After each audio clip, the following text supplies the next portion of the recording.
Over the past 15 years, God has seen fit to grow a church in an unlikely place, using unlikely people. It's a story of amazing grace. It's a story of what God does with a surrendered will. I remember like it was yesterday, God had placed a desire upon my heart to pastor. We'd been serving for 7 years in a large church in the Southern California area, and just through God's divine providence, we came into contact with Pastor Robert Flowers in Theodore, Alabama. At the time we received the call from Pastor Flowers, we had already committed to a large church in Kentucky that had invited us to come and plant a church in Elizabethtown, and they had agreed to purchase property and give us full support for several years until the church got going. And as incredible of an opportunity as that was, we could not get away from God's call for us to go to Theodore, Alabama. We decided after meeting with the folks and with Brother Flowers that we would come, and in the summer of 2000 we loaded up a U-Haul and sent it ahead, and then we loaded up a pickup truck and a trailer and made the 1,500-mile trek from Southern California. Brother Flowers said we moved from LA, Los Angeles, to LA, Lower Alabama, and we made that long drive, and what a sight it was. We looked like the Beverly Hillbillies in reverse. We had stuff falling off the back of the truck from Los Angeles to here, and just really didn't know all that God had intended or planned for us. But we were excited and thrilled to follow God's leadership and to see what He had in store.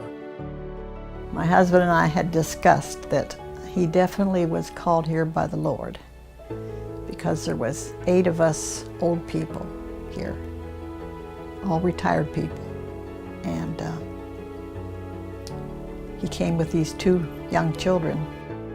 We arrived in Theodore in the middle of August and owe a great debt to those 8 members who were here when we arrived. I remember very fondly the Lockstermans, and Brother Locksterman had written a sizable check to help us with moving expenses.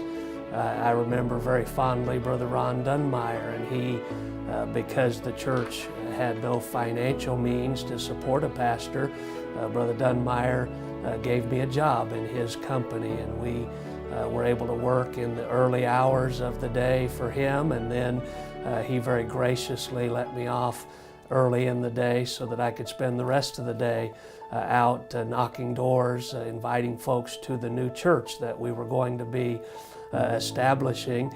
Started seeing people saved, you know, from the visitation program. Him and Brother Flowers, I think, went out almost every day. We felt like the best way to do it was just to reorganize the church into a new church and become Lighthouse Baptist Church. And so we set a date of October to have our grand reopening, as it were. And boy, we worked hard, we prayed, we asked God to help, and just all the time praying that God would raise up a church. To our great surprise, that grand opening day came, and 89 people came for the very first service of Lighthouse Baptist Church. We enjoyed hearing God's Word preached, and it was wonderful to hear Brother Toole preach and to be with them. The Sunday that he stood up in the pulpit and said, "We have a beautiful nursery, and my wife has it all painted and fixed up," and he said, "I want to give everybody that's under 40 an invitation to have a child this coming year or next year." He said, "Because we don't have no babies for that nursery." So there was a few people that were pregnant. Lo and behold, preacher and Mrs. Toole was one of them. And he said, when I made that announcement, I didn't think anything about it was for me, he said, but he said the Lord took it for me too. So he said, we're going to have a baby too in that nursery. And it was so funny because everybody just roared and laughed because he was just so adamant about, if you're under 40, you need to have a baby for that nursery. Well, it filled up quite quickly then.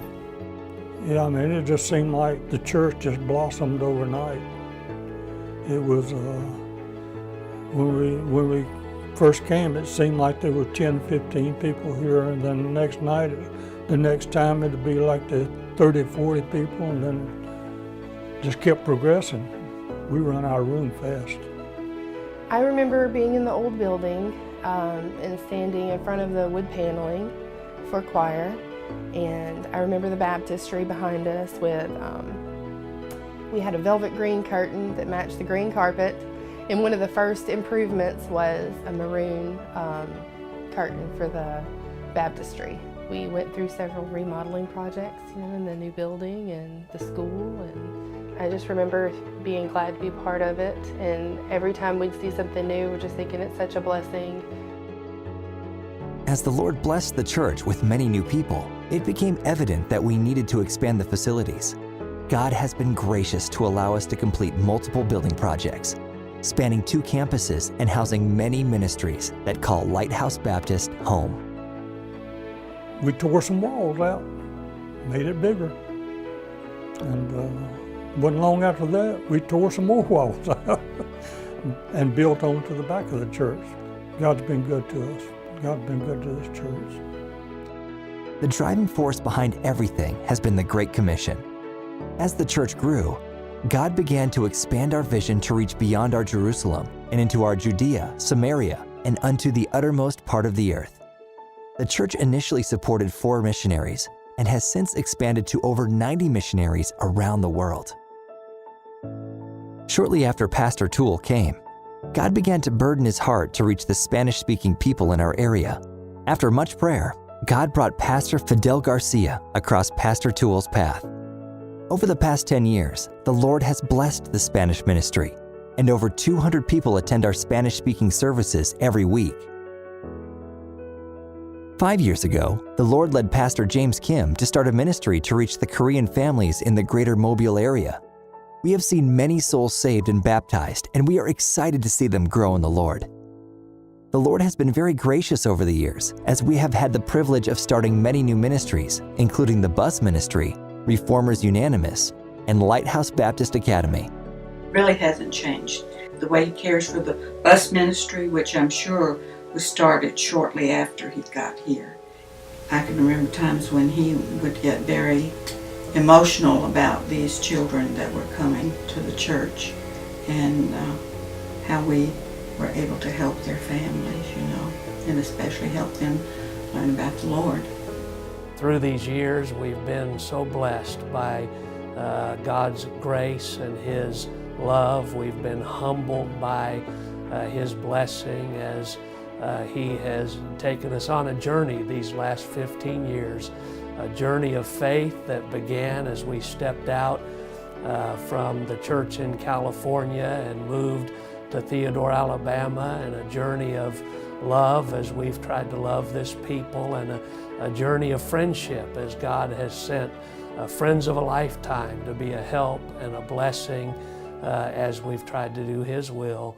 To God be the glory for all He's done, and we thank the Lord for His graciousness and His love to us each and every day. Today, the Lighthouse Baptist Church is a thriving testimony that God is still in the business of changing lives. Words could not describe God's goodness on this place, and all of the glory belongs to Him.